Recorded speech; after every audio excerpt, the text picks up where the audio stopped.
9:15 అయింది, 9:00. ఈ సమయానికి చక్కగా భోజనం చేసి నిద్రకు వెళ్ళే సమయం, అవునా కదా? ఈ సమయంలో వాక్యం వినడం అంటే కొంచెం కష్టంగానే ఉండేది, బట్ అన్నిటికంటే ప్రాముఖ్యమైన సమయం కాబట్టి పాటలకి మంచిగా పాటలు పాడారు. తమ్ముడు స్కిట్ బాగా చక్కగా రవీంద్ర అన్న చక్కని సాక్ష్యం చెప్పారు. కొద్ది నిమిషాలు దేవుని వాక్యం, ఒక 45 minutes 10 దాకా కొంచెం జాగ్రత్తగా, ఎందుకంటే మనం అనేక విషయాల్లో సమయాన్ని ఎక్కువగా ఇస్తాము. దేవుని వాక్యం వచ్చేపాటికి కొద్ది నిమిషాలే అన్నట్టు మనం ఉంటాము. అలా కాకుండా ఇది నా కొద్ది నిమిషాలు దేవుని వాక్యం చూద్దాం. మార్కు సువార్త అన్నగారు ప్రార్థన చేశారు కాబట్టి నేను వాక్యంలోకి వెళ్తాను, సమయం తక్కువగా ఉంది కాబట్టి. మార్కు సువార్త 10వ అధ్యాయం 21వ వచనం. మార్కు సువార్త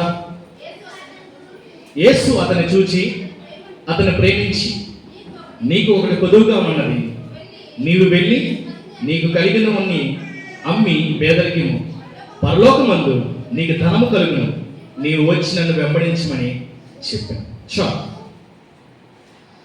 మానవ జీవితంలో అనేక కోరికలు ఉంటాయి. చాలా జాగ్రత్తగా, కోరికలు అందరికీ ఉంటాయి.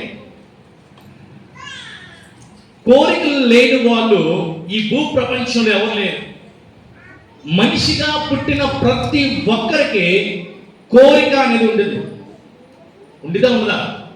ఎప్పటినైనా చిన్నపిల్లల నుంచి, యవనస్తుల నుంచి, నడి వయస్సుల నుంచి, ముసలి వాళ్ళ నుంచి ఎవరిని అడిగినా నీ కోరిక ఏంటంటే వాళ్ళ తగ్గ ఆన్సర్ వాళ్ళు ఇస్తారు.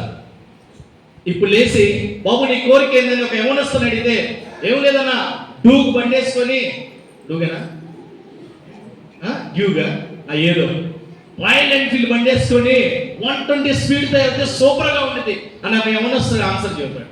ఒక ముసలామని అడిగి, ఏమ్మా అమ్మగారు నీ కోరిక ఏంటంటే, అయ్యా వృద్ధాప్యంలో ఉన్నాను, కొంచెం ముద్ద పెడితే సమయానికి చాలు, నాకు ఇంకేం అవసరం లేదు అనే కోరిక. జాబ్ చేసే వాళ్ళకి కొంచెం రిలాక్సేషన్ ఇస్తే బాగుండు అనే కోరిక. స్కూల్ పిల్లలు అడిగితే ఏ కోరిక? స్కూల్కి సెలవు వస్తే బాగుండేది అనే కోరిక. ఇలాగా కోరిక చాలా మందికి ఉండేది. అయితే మనం కోరుకునే కోరికల్లో కొన్ని చెడ్డ కోరికలు ఉంటాయి, కొన్ని మంచి కోరికలు ఉంటాయి. ప్రతి యవనస్తుడు ప్రతి విషయంలో ఏదో కోరుకుంటూ ఉంటాడు. అయితే ఆ కోరుకునే విషయంలో నేను కోరుకునేది నా జీవితాన్ని ఎంత బట్టి ప్రభావితం చేస్తుంది అనేది ఆలోచించదు. నీ కోరుకునేది అది తీరిన తర్వాత ఆ కోరిక నా జీవితాన్ని మంచిగా నిలబెడుతుంది అనే కోరుకోలేని పరిస్థితిలో ఉంటారు చాలా మంది. మనం కోరుకునే కోరిక మన జీవితాన్ని ఎక్కడికి నడిపిస్తుందో ఒకసారి మనం ఆలోచించాలి. మనం కోరుకునే కోరిక మన జీవితానికి ఎంతవరకు ఉపయోగపడుతుందో మనం ఆలోచించాలి. సరే, కోరుకున్న కోరిక తీరిన తరువాత అది మన జీవితాన్ని మంచి వైపుకి ప్రభావితం చేస్తే మంచిదే. మనం కోరుకున్న కోరిక తీరిన తర్వాత మన జీవితాన్ని నాశనం చేసే వరకు తీసుకెళ్ళకూడదు. అర్థమవుతుందా ఎందుకు కోరిక గురించి చెప్పాను? అయితే బైబిల్లో కూడా కోరిక, ఒక యవనస్తుడు ఉన్నాడు, తనకు ఒక కోరిక కలిగింది. సపోజ్ నాకు బిర్యానీ తినాలనిపిస్తుంది, ఒక కోరిక. నేనేం చేయాలండి? నేను జనరల్గా అడుగుతున్నా, నాకు బిర్యానీ తినాలనిపిస్తుంది, నేను అక్కడ ఏం చేయాలి? డబ్బులు తీసుకొని బిర్యానీ హోటల్కి వెళ్ళి వాడికి డబ్బులు ఇస్తే బిర్యానీ పెడితే నా కోరిక తిరుగుతుంది, అవునా కదా? బైబిల్లో కూడా ఒక వ్యక్తి ఉన్నాడు, తన కోరిక ఉంది. ఎవరైతే కోరిక తీర్చగలడో ఆ వ్యక్తి దగ్గరికి వెళ్ళాడు. నేను వెళ్ళి బిర్యానీ పాయింట్ దగ్గరికి వెళ్ళాను. ఎవరైతే కోరిక తీర్చగలడో ఆ వ్యక్తి దగ్గరికి వెళ్ళినా ఆ కోరిక తీరకుండానే వచ్చాడు. ఇంతకీ ఆ వ్యక్తి ఎవరు? ఇంతకీ ఆయన కోరిక ఏంటి అనేది ఈ దినాన మన వాక్యదానంలో చూద్దాం. చూడండి, మార్కు సువార్త ఇందాక చదివిన 10వ అధ్యాయం 17వ వచనం. మార్కు సువార్త, ఆయన బయలుదేరి మార్గమున పోవచ్చుండగా ఒకడు పరిగెత్తుకుని వచ్చి ఆయన ఎదుట మోకాళ్ళుని ఒక యవనస్తుడు ఇక్కడ కనబడుతున్నాడు మనకి. వాస్తవంగా అతని గురించి ఆలోచిస్తే మత్తయి సువార్తలో ఒక యవనస్తుడు పరిగెత్తుకొని అని రాయబడి ఉంది. రెఫరెన్స్ టైం లేదు కాబట్టి చూపించట్లా. ఒక యవనస్తుడు పరిగెత్తుకొని యేసుప్రభువు దగ్గరికి వెళ్ళాడు. అదే లోకాసు వార్తలో ఆయన గురించి రాయబడి ఉంది, ఒక అధికారి పరిగెత్తుకొని పోయి అని రాయబడి ఉంది. అదే మత్తయి వార్తలో ఆయన గురించి ఆలోచిస్తే ఆయన ఒక ధనవంతుడుగా రాయబడి ఉంది. సో ఒక వ్యక్తి 3 క్వాలిటీస్ కలిగిన వ్యక్తి. చెప్పండి, యవనస్తుడు, అధికారి, ధనవంతుడు. ఏంటది? ఒక వ్యక్తి 3 క్వాలిటీస్ కలిగి ఉన్నాడు. 1 యవనస్తుడు, 2 అధికారి, 3 ధనవంతుడు. సో మనం ఆయన ఇలా పిలుద్దామా? ఏమని పిలుద్దాం? ధనవంతుడైన యవ్వన అధికారి అని పిలుద్దాం. ఏమధికారి? ధనవంతుడైన యవ్వన అధికారి. ఈ ధనవంతుడైన వ్యక్తికి, ఈ యవనస్తుడైన వ్యక్తికి, ఈ అధికారి అయిన వ్యక్తికి ఒక కోరిక కలిగింది. మంచిదే, కోరిక కలగడం మంచిదా కాదా? మంచిదే. నాకు కూడా కోరిక ఉంది. ఏందో తెలుసా? ఒక 2 గంటలు మెసేజ్ చెప్పాలి. ఆ కోరిక మీరు కలగదు. ఎందుకు? అది నా కోరిక. అలానే యవనస్తుడికి కూడా కోరిక ఉంది. ఏంటంటే చూద్దాం 17వ వచనంలో ఏంటా కోరిక? ఆయన బయలుదేరి మార్గమును పోవచ్చుండగా ఒకడు పరిగెత్తుకుని వచ్చి ఆయన ఎదుట మోకాలుని, సద్బోధకుడా, నిత్య జీవమునకు వారసుడగుటకు నేనేమి చేయుదునని ఆయన అడిగాను. ఏమడిగాడు? ఇప్పుడు యవనస్తుడి కోరిక, ఒక అధికారి యొక్క కోరిక, ఒక ధనవంతుడి యొక్క కోరిక. చెప్పండి, ఏం కావాలని అడిగాడు? నిత్య జీవం. డైరెక్ట్గా చెప్పాలంటే యేసయ్యా పరలోకం కావాలి. సింపుల్. ఏంటంటే ఏమడిగాడంటే ఒక యవనస్తుడు పరలోకం కావాలండి. ఒక ధనవంతుడు ఏమడిగాడు? చెప్పండి. నిత్య జీవం అంటే పరలోకం కావాలని. ఒక అధికారి ఏమని అడిగాడు? ఒక అధికారి పరలోకం కావాలని అడిగాడు. ఒక అధికారి అంటే ఒక్క వ్యక్తే, ఒక యవనస్తుడే. ఏమండి, యవ్వన కాలంలో ఒక అధికారిగా ఉండి, ధనవంతుడిగా ఉండి, ఎవరికండి నేను పరలోక రాజ్యం వెళ్ళాలనే ఆలోచన వచ్చింది? చెప్పండి, వచ్చిందా? మీలో ఎవరినైనా బాబు నీ కోరిక ఏంటంటే అన్నా నేను పరలోకం వెళ్ళాలన్నా అని కోరిక చెప్పగలరా? లేదా నన్ను అడిగితే ఒక సేవకుడిగా నువ్వు చెప్పు, నీ కోరిక ఏంటంటే నేను పరలోకం వెళ్ళాలని కోరిక నేను చెప్పగలరా? ఎవరిని చెప్పలేం. అతను చెప్పగలిగాడు. ఏదో తెలుసా? యేసయ్యా ఆయనకు పరలోకం వెళ్ళాలని యేసయ్య. ఒక యవనస్తుడిగా ఉన్నప్పుడు వచ్చే ఆలోచన విధానం చూడండి. ఏంటి నీ కోరిక? ఎంజాయ్ చేయాలని కోరిక, ఏదైతే అనుకున్నావు అది సాధించాలనే కోరిక, ఆశపడింది ఎలాగైనా దక్కించుకోవాలనే కోరిక. మన కోరికలు, యవనస్తుల కోరికలు. పాపం విషయంలో సంతోషించాలనే కోరిక, యవనస్తుల విషయంలో. ఎలాగైనా ప్రేమించాలనే కోరిక, యవనస్తుల విషయంలో. ఎలాగైనా పాపాన్ని చేయాలనే కోరిక, యవనస్తుల విషయంలో. యవనస్తుల కోరిక కాబట్టి వారి గురించి మాట్లాడుతాం. ఈనాడు యవనస్తుల కోరికలు చూస్తుంటే భయంకరంగా ఉండే. ఏంట్రా నీ కోరిక అంటే ఒక్కడి మంచి కోరిక ఉండదు. నీ కష్టపడి సంపాదించాలి, నీ కష్టపడి మా అమ్మానాన్ని చూసుకోవాలి, నీ కష్టపడి పెళ్లి చేసుకోవాలి, కష్టపడి ఇల్లు కట్టుకోవాలి, కష్టపడి అనే మాట రావట్లా. ఎంజాయ్ చేయాలనే మాటే, సంతోషించాలనే మాటే, ఈజీ వేలో సంపాదించాలనే మాటే లెక్క చేయట్లా యవనస్తులు. ఆ యవనస్తుడి కోరిక ఏందో తెలుసా? ఒక యవ్వన కాలంలో పరలోకమైన ఎవరికండి అసలు అతనికి ఏం తక్కువ? యవనస్తుడు, ఒక అధికారి, డబ్బులుండే. ఈ టైంలో ఎవడన్నా వచ్చేసుకునే దగ్గరికి వచ్చి పరలోకం కావాలంటాడా? ఎంజాయ్ చేయడానికి డబ్బులు ఉంది, ఎంజాయ్ చేయడానికి యవ్వనం ఉంది, ఎంజాయ్ చేయడానికి ఎప్పుడు ఎదురు చెప్పకుండా అధికారం ఉంది. ఈ సమయంలో కూడా యేసు దగ్గరికి వచ్చి పరలోకం కావాలన్నాడు. తన వయసు బట్టి ఆలోచించే ఆలోచన కాదే. పరలోకం గురించి ఎప్పుడు ఆలోచిస్తామండి? 70 సంవత్సరాలు వచ్చిన తర్వాత, 60 సంవత్సరాలు వచ్చిన తర్వాత చచ్చిపోతున్న సమయంలో అయ్యో పరలోకం వెళ్ళాలి కానీ ఎప్పుడు వేసుకోవడం నమ్ముకుంటాం. అప్పుడు మారు మనసు, అప్పుడు బాప్తిసం. తన యవ్వన కాలంలోనే ఒక కోరిక కలిగి ఉన్నాడు. ఏంటో తెలుసా? పరలోక రాజ్యం వెళ్ళాలి. ఏంటి నీ కోరిక? రాత్రికాల సమయంలో దేవుడు వచ్చి యవనస్తుడా నీ కోరిక ఏంటి అని అడిగితే నువ్వేం చెప్పగలవు? చూద్దాం ఆ యవనస్తుడి గురించి చదువుదాం. 17వ వచనం. ఆయన ప్రార్థన చేస్తాడు, పరిచయం చేస్తాడు, ఇతనికి బాప్తిసం ఇద్దామని చెప్తే అప్పుడు బాప్తిసం ఇవ్వాలి. పర్ఫెక్ట్ అయిన తర్వాత కాదు నేను అనేది, కొద్దిగా ఎదిగిన తర్వాత. బాప్తిసం ఇస్తారా? ఇచ్చి కరెక్ట్ ఉంటున్నారా?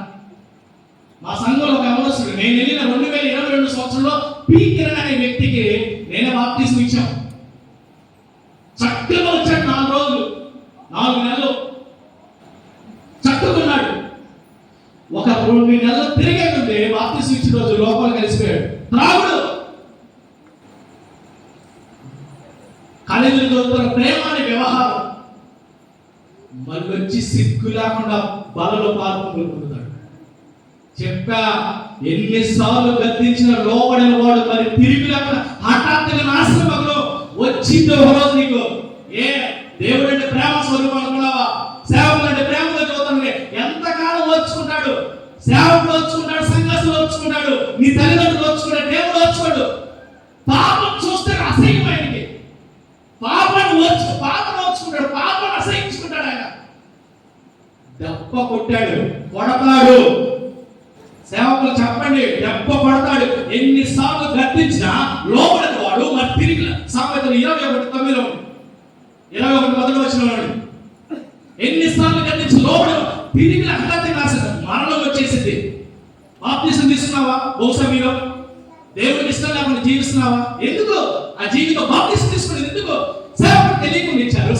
నీకు వాక్యం ఉంది కదా, బైబిల్ నీ చేతిలో ఉంది కదా, చదవట్లేదా? ఇంకా పిచ్చి పిచ్చి యాక్షన్ చేసుకున్నా ఒక్కరితో వచ్చింది. ఏ హ్యాపీని సాగుతుంది అనుకుంటున్నానేమో. దేవుడు బుద్ధి చెప్పే సమయం కూడా వచ్చింది. సర్ప సంతానమా రాబో ఉగ్రత నుంచి తప్పించిన వాడెవడు? మారు మనసు తగిన ఫలము ఫలించిన 10:3 అధ్యాయం. సర్ప సంతానం అంటాడు మనందరినీ. ఎందుకు తెలుసా? మారు మనసు పొంది దానికి తగిన క్రియ. మారు మనసు పొందామని బాప్తిసం తీసుకున్న సంఘంలో సాక్షి కావడం కాదు, దానికి తగిన క్రియ ఉండాలి. ప్రేమ అనే క్రియ ఉండాలి, సమాధానం అనే క్రియ ఉండాలి, క్షమాపణ అనే క్రియ ఉండాలి, ఇతరులు ప్రేమించడం అనే క్రియ ఉండాలి. ఏమి లేకుండా సంఘ సభ్యుని 20 సంవత్సరాల సంఘానికి ఎవడ కావాలి? 20 సంవత్సరాలు భక్తి. మారు మనసు పొందావా? బాప్తిసం తీసుకున్నావా? బల్లో చేవేస్తావా? యోగ్యమైన రీతిలో బల్లో చేవేసేవాడే ఆయన సంఘానికి వారసు, ఆయన రాజ్యానికి వారసు. అదర్వైజ్ నువ్వు 30 సంవత్సరాలు భక్తి చేసినా నీ భక్తి వ్యర్థం. నువ్వు మందిరానికి 30 సంవత్సరాలకు వచ్చినా, నువ్వు సంఘ పెద్దమైనా సరే నీ భక్తి అనవసరం. నువ్వు మారు మనసు లేకుండా నువ్వు బాప్తిసం తీసుకోకుండా ఉంది. మారు మనసు తర్వాత పరీక్షించి అనిత్యుడని తెలిసిన తర్వాత బాప్తిసం. బాప్తిసం తీసుకున్న తర్వాత ప్రతి వారం సంఘానికి అటెండ్ అవ్వాలి. ప్రతి వారం అటెండ్ అవ్వాలి. నీ పనుల భారం మీద కొన్ని ఫలము ఫలిస్తూ, ప్రేమ, సంతోషం, సమాధానం, దీర్ఘశాంత, ఆశ్చర్యం 9 ఫలము ఫలిస్తూ నీ విశ్వాస జీవితం కొనసాగిస్తూ ఉంటే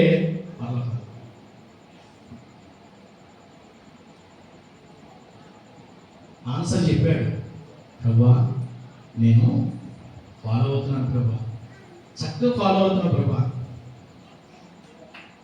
అయితే యవనస్తులకు కొన్ని రోగం ఏదో తెలుసా?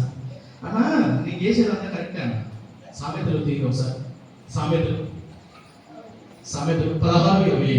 సామెతలు 16:25. ఒక 15 నిమిషాలు అయితే నాకు అనిపిస్తుంది. సామెతలు 16:25. ఒకటి మార్గము వారి దృష్టికి యథార్థంగా.